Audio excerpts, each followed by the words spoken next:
اخبار تازه تاجیکستان و جهان را از استودیوی مرکزی رادیو آزادی پیشنهاد شما میکنیم. من شعله خوجه در 15 دقیقه دیگر همراهتان خواهم بود. نخست به موضوع برنامه امروز 14 نوامبر توجه کنید. چرا حجم نان نانوای خانه ها در شهر دوشنبه خرد شدند؟ این کلینتون یا جلب میکنه چه با نان مایده شده خیلی قیمت ارچخی کنیم. رئیس خدمات علاقه تاجیکستان درباره ساختمان‌های زیر نظرش میگوید که بدخواهان او را بدنام میکنند. و در حالی که خویشاوندان بین خود زبان نمییابند، حکم دادگاه عالی نیز برای نقطه گذاشتن در بحث تاثیرگذار نیست. این گپ دروغه، در اوجش که زندگی نمیکنیم. ما از سال 93 خونه را خریدیم، زندگانی میکنیم همراه مادرم، اهل فرزندو همه. امروز در نشست شورای امنیت تاجیکستان موضوع حمله به دیدبانگاه اشغالبادی رودکی بررسی گردید. در این باره داستان کل وزیران کارهای داخلی و مدافع، رئیس کمیته دولتی امنیت ملی و فرمانده نیروهای مرزبانی به پرزیدنت گزارش دادند. در حادثه 6 نوامبر 15 حمله‌ور و چند تن از نیروهای مرزبانی و میلیسا کشته شدند. در شب روز حمله پرزیدنت تاجیکستان امام علی رحمان با سفر رسمی در اروپا بود و این حادثه بار نخست در حضور او محاکمه می شود. در نشست مسئله اجرای قانونی عفو نیز مطرح شده است. منصور جان عمرов سردار ریاست زندان ها گفت تا کنون 6000 نفر از محبس ها آزاد گردیدند. پرزیدنت تاجیکستان در مورد پیشگیری عامل های کروپسیونی ضمن اجرای قانونی عفو دستور داده است. رو می‌ریم به موضوعهای دیگر. در بازارهای تاجیکستان نرخ ارد تقریباً 20% بالا رفته است.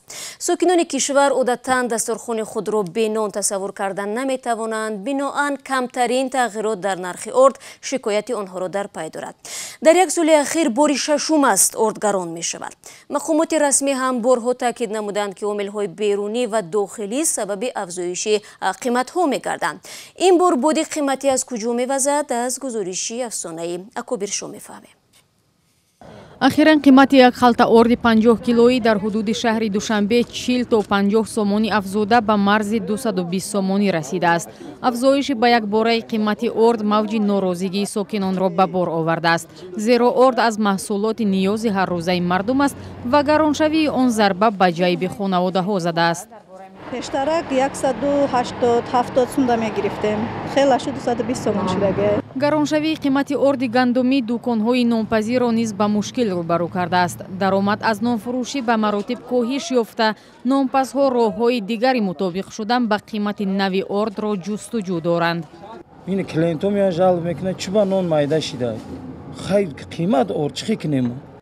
مقامات خدمات ضد انحصاری افزایش به یک باره قیمت ارد و گندم در تاجیکستان را تایید کردند و میگویند دلیل آن مربوط به عامل واردات است.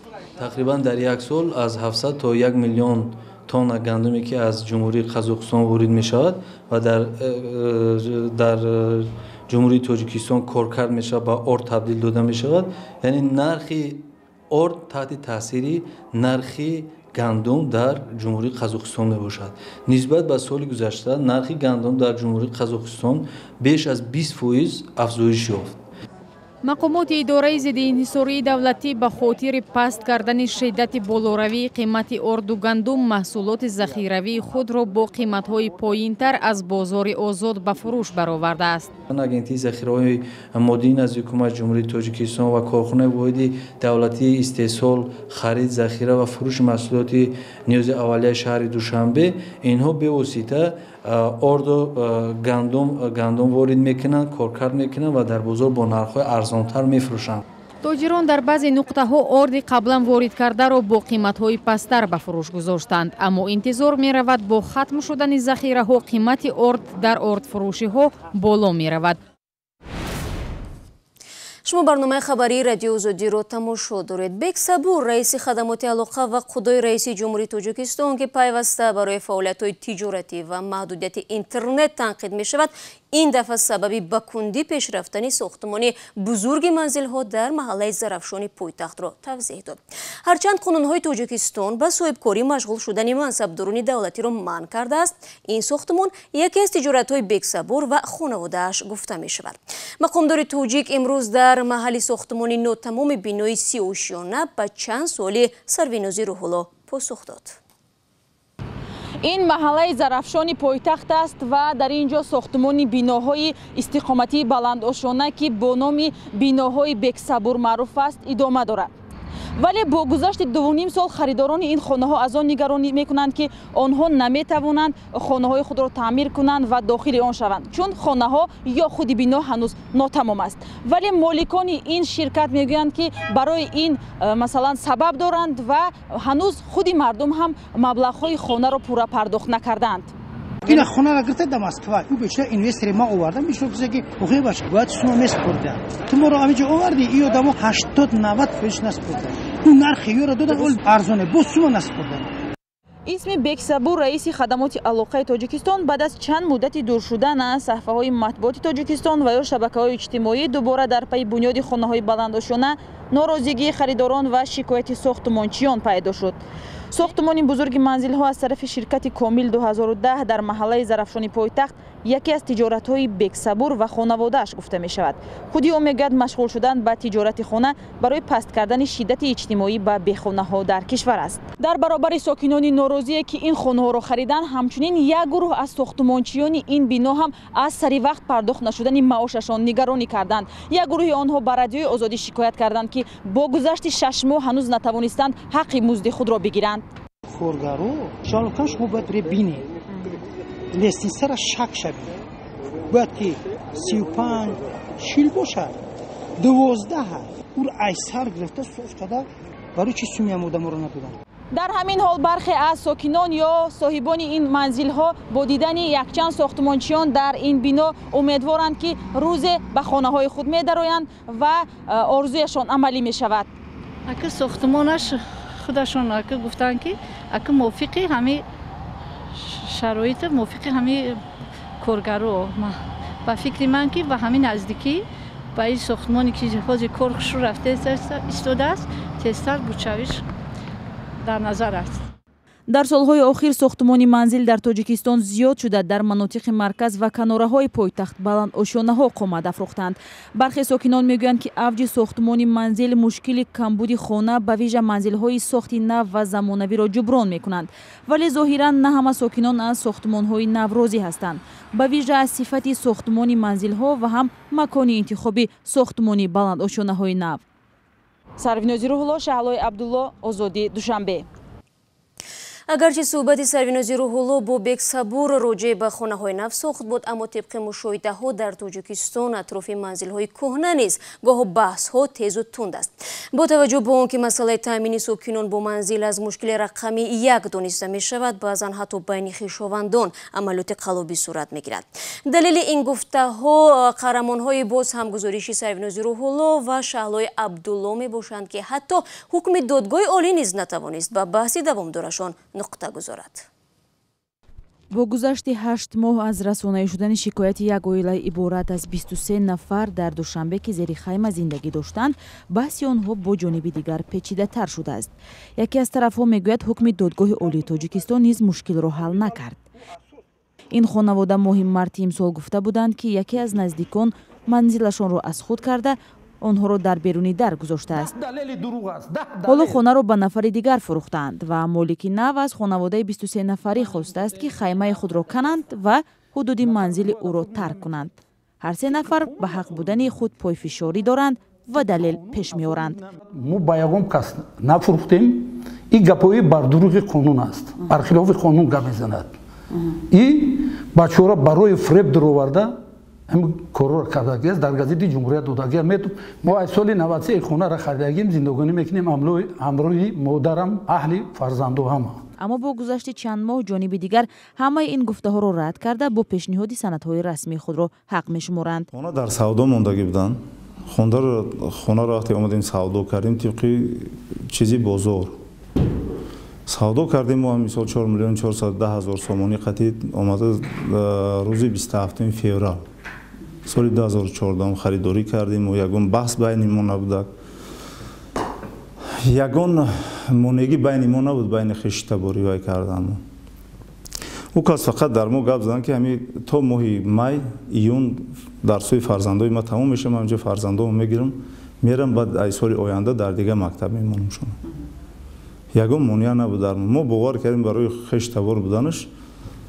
қараев мегӯяд ӯ манзилро расман харидааст. дар қарори додгоҳи олии тоҷикистон аз моҳи июли имсол низ ба хариду фурӯши қонунии манзил байни бахтиёрҷони маҳмурод писари маҳмурод саидов ва садоқат қосимова ҳамсари низом қараев таъкид шудааст. ин ҳамсӯҳбати мо таъкид кард ки бо гузашти як сол оилаи хоҳараш хонаро холӣ накарданд ва баҳс аз он ҷо шурӯъ шуд. баъд аз соли 2015 ҳамин баҳси мо сар шид. بحثی موسر شد، نه پول دادن، نه مثال خریداری کردن، نه خانه را دیگه خالی کردن. بعد اویلای ما همین را در وای داد وزارت کارهای داخلی عریضه پیشنهاد کرده.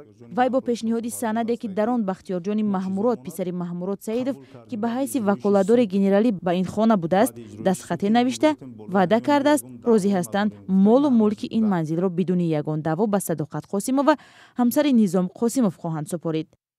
بر اساس قرار دادگاه عالی تاجیکستان از ماه ایولی سال جاری همه گونه ساختکاری حجت‌های این منزل رد کرده شده به خرید و فروش قانونی منزل تاکید شده است. اما حالا از روی این قرار دادگاه عالی محمورات سعیدов دوباره شکایت برده است. حقوقشناسان میگویند بهتر است جانب‌ها با هم سازش کنند وگرنه بحث سالهای دراز ادامه خواهد کرد.